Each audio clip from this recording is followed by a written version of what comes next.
the whole concept of creating the selling mind, because we as human beings are not necessarily consistently, proactively in that selling mindset. Our goal is to find continuum. Our goal is to create a comfort zone. Our goal is to make everyone around us happy and everything around us smooth. And in that creating the selling mind, you're building in friction, you're building in tension in kind of into your world that doesn't naturally exist. So let me give you an example, and I think, I love to use parodies, I love to use examples out of the world, and I think one of the great examples to illustrate kind of this creating the selling mind is one of my favorite movies is Jaws.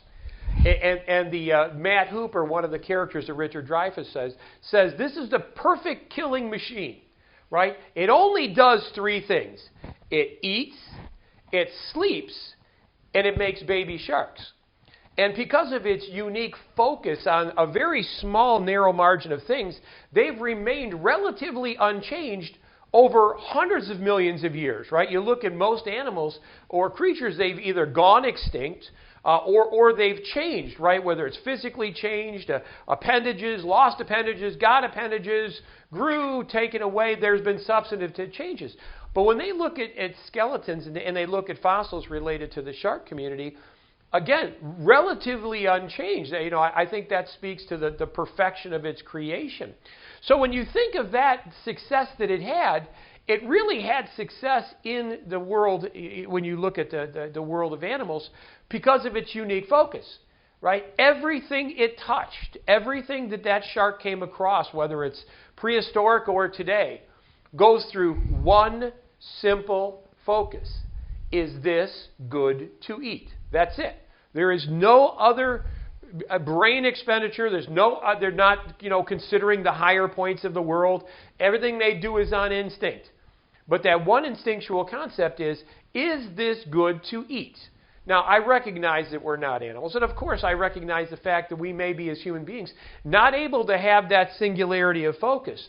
But when you look at the concept of creating a selling mind, you can kind of move that through in a structured environment in terms of a very simple sentence that I believe that we're going to use, which will be the hallmark of this particular session.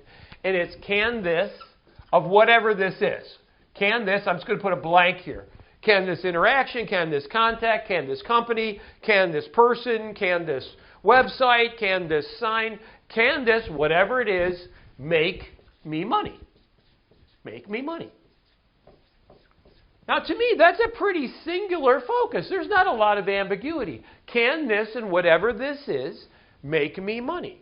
Now, again, that doesn't mean that every interaction and every contact and every person that you meet, you should look at as a money-making proposition. Again, even I recognize that's inappropriate. But what I find when I autopsy relationships is most people never do it, right? If you do it all the time, that's bad. But what I find is most people never do it, right? They only put their salesperson hat on when they're sitting at their desk and they pick up the phone, "Hi, Mrs. Jones, you want to buy aluminum siding?" Right? And they totally don't look at all the people that they come in contact and all the ads that they see and all the emails that show up on their desk and all of the things that bombard them through the course of the day. Never goes through the filter of, can this make me money? Right? Is there something about whatever this is that works well? Maybe it's a new person that I meet, right? Maybe it's a sign that I see, or I'm sitting at a traffic light and next to me is a truck, and that truck has a sign on it. And where most people might just blindly look around, not even see the sign, right? The forward thinking among us, the people that have kind of internalized the concept of creating the selling mind essentially says, I'm always selling, I'm always on point, I'm always looking.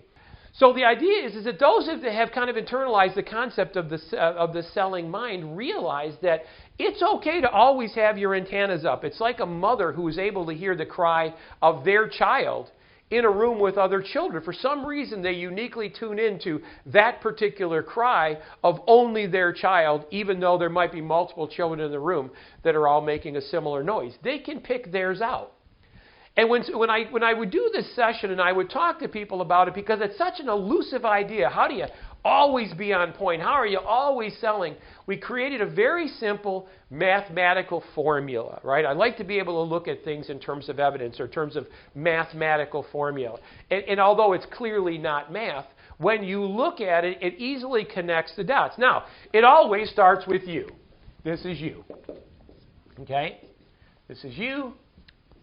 And that's the you that you start with because you are the one that brings everything to the relationship. The second thing that comes out is what we call the service. Now, the service is kind of the flexible part of it because it's very dependent on what the this is, right? So it could be a service, it could be something you do, it could be a product that you provide, it could be a recommendation, it could whatever the service is how we take this concept of can this make me money and actually make us money. So you always start with you. And the second thing is service. It's that service mentality, right? The servant king. It's the idea that if I help you reach your goals, there's a good chance that I'm going to be able to make a buck along the way, right? It's that win-win, right? If you're winning and I'm winning, there's no downside. It isn't like a normal or maybe an old-fashioned selling relationship where the goal of the salesperson might have been to get as much money out of the clients as possible.